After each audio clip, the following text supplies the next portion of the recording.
everyone! Today we have a grammar video. We are going to see the ing form of a verb in English, which in Spanish is NDO. Okay, so as you know, we have the gerund or the present progressive form of a verb in English, ing, like sleeping, working, eating, enjoying, walking, verbs that end up in ing. In most cases, we can translate it in Spanish as NDO.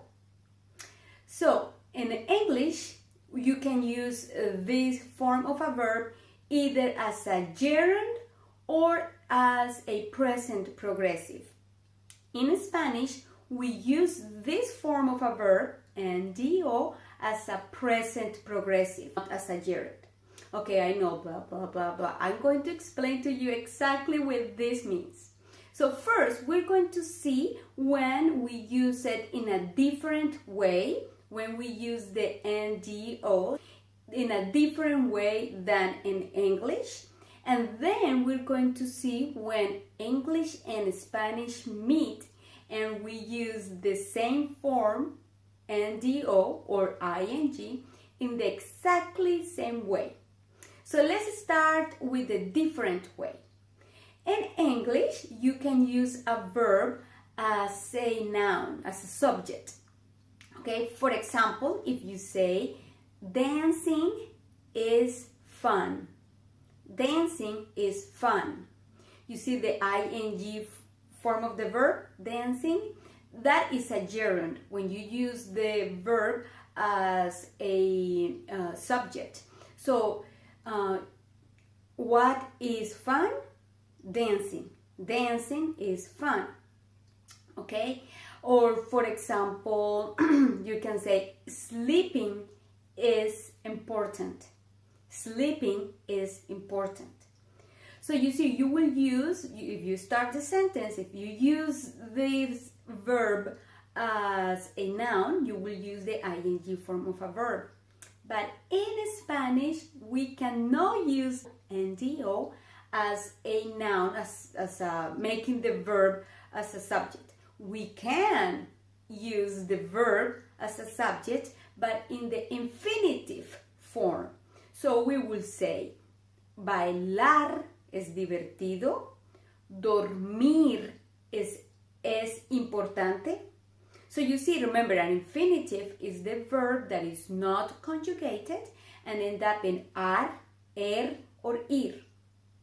So that's the case when it's different in English and Spanish. In English, you use the gerund, ing. In Spanish, you use the infinitive when you want to use the verb as a subject. Now, let's see when we can use it in the same way. Okay? So, as a present progressive. So, for example, in English, you would say, she is working overtime. She is working overtime. So, you have the is working. Is the verb to be, and then working, which is the present participle, the ing form of the verb, and then overtime. In Spanish, it's exactly the same. The sentence would be, ella está trabajando horas extras. Ella está, you see the verb to be, the verb estar. Ella está trabajando, the NDO form of the verb, trabajando horas extras. So it's exactly the same than English. You have the subject, then you have the verb estar, and you will conjugate the verb estar. Yo estoy, tú estás, usted está, él está, ella está, nosotros estamos, vosotros estáis, ustedes están, ellos están, ellas están. I already have a video about the verb estar, so you can go watch it. It's one of the older videos, so you can watch that video, see how you conjugate it in the present tense, and then you're going to use the NDO form of the verb. So, ella está trabajando. Trabajando.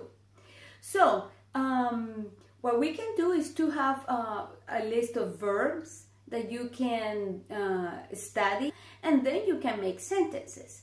For example, eating. He is eating a hamburger. He is eating a hamburger. Él está comiendo una hamburguesa.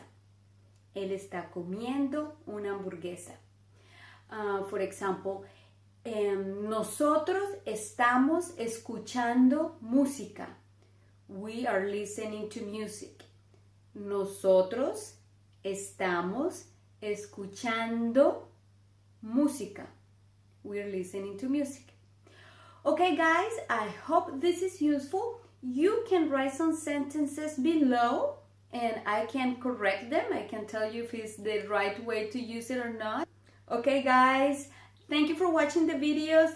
Thank you for subscribing. And I have some announcements soon about a new class, a Skype class that I'm going to have.